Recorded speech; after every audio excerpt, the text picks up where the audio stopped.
Shalom and welcome to lesson 42 of Learn Biblical Hebrew, and this is the second of a four-part series looking at a passage from Jeremiah chapter 31 about the new covenant.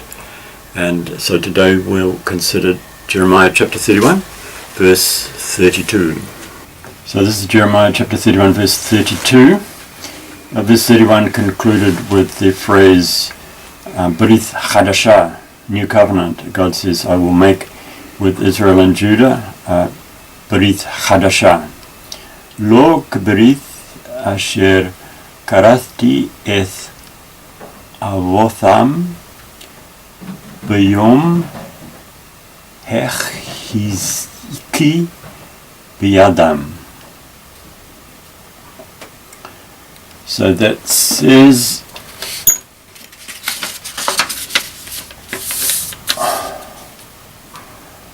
not like covenant, asher which karithti I cut. So that's a perfect.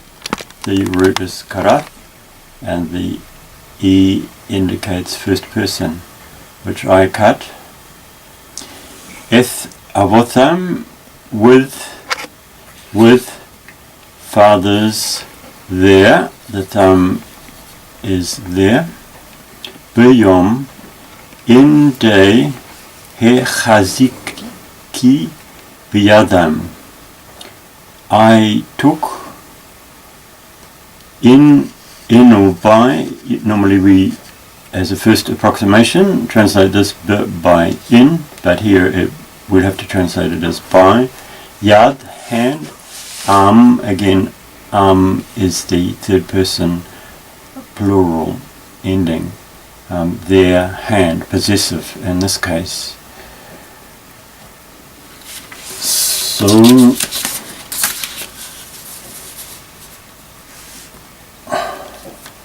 not like the covenant which I made with their fathers,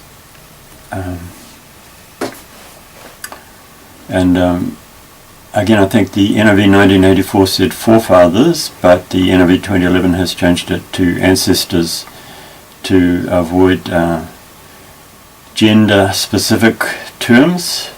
So whether or not that worries you, we have the two alternatives here. And b'yom, I've just translated that as when, literally in the day, but I've just translated as when. Hechaziki. So this is what's called a hefil. So the basic verb root is these three letters, but the hefil adds this characteristic H, he, at the beginning, and also this E vowel in here. In fact, there are three hefils in this verse. So hefil kind of makes the action more, it's often called a causative. So it's causing something to happen, you could say perhaps taking a defined and decisive action. So here it's saying, I took chazak by the hand, their hand. Okay, the covenant which I made. And it's what's called an infinitive construct. You can read about it on page 2 and 3 of our reference sheet, the Zondervan Biblical Hebrew Study Guide. Okay, so let's go on to the second part of the verse, 31 verse 32b. Le hotziam me'aretz Mitzrayim asher hema heperu eth briti. To take them out, to take out them. The is a third person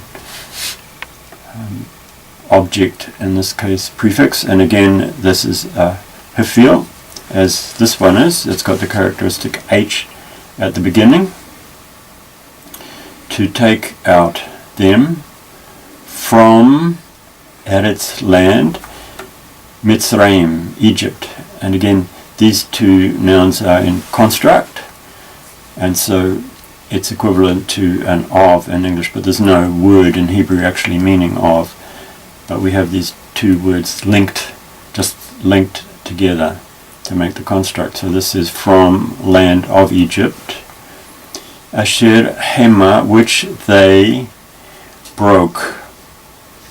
So this is a third person plural ending, u, and with the H of the hifil, the root is actually parar.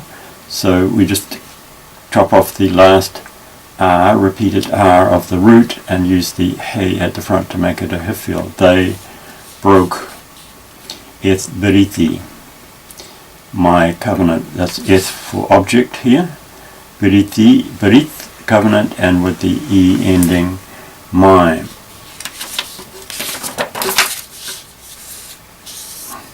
To take them out of Egypt, so I've just left out the land of Egypt to say Egypt. And then I put a full stop here, a little better perhaps in English style. They broke my covenant. So the last bit is briefer. Were Anochi Baalit. Let me say that again. Baalti. Bam. Naum Yahweh. And so the word means and or but.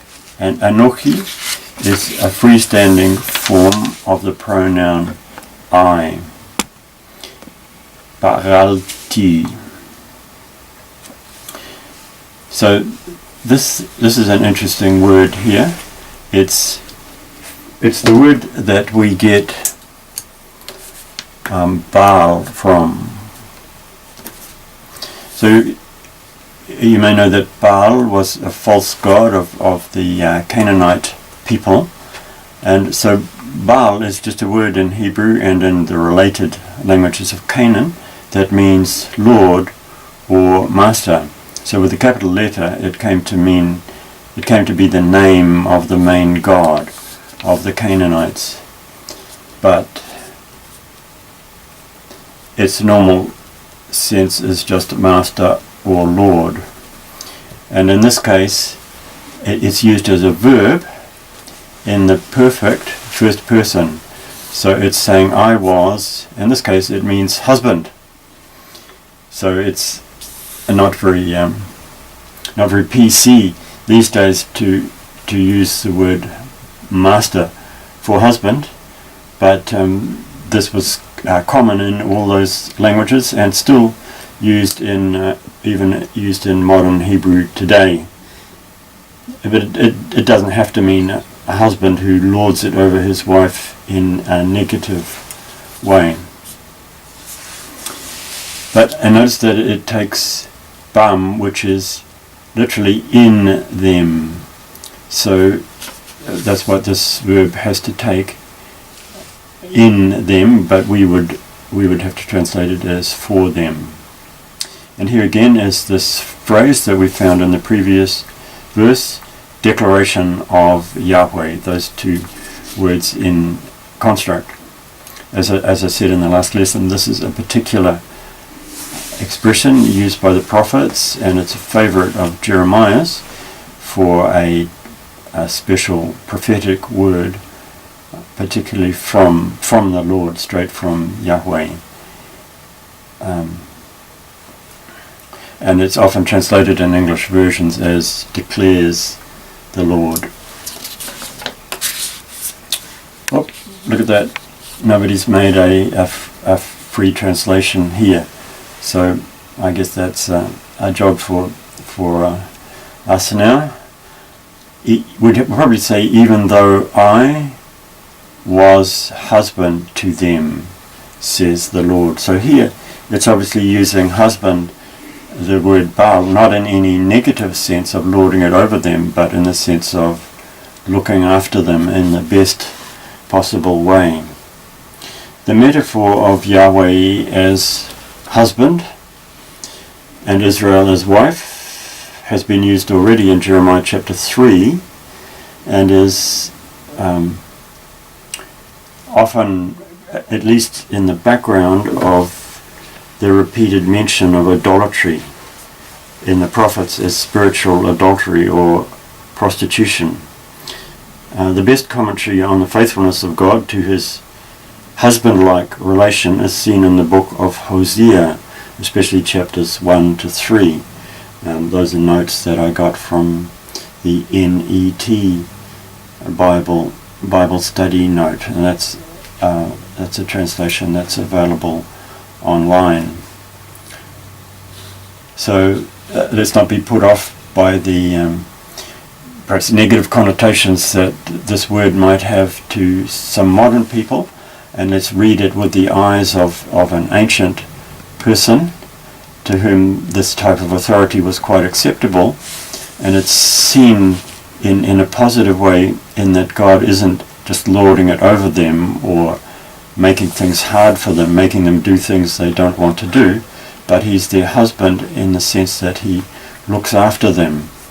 And to run away from God is the same as running away from your husband or your spouse, and it's not a desirable, not a smart thing to do when the husband, and in this case the Lord, has our best at heart.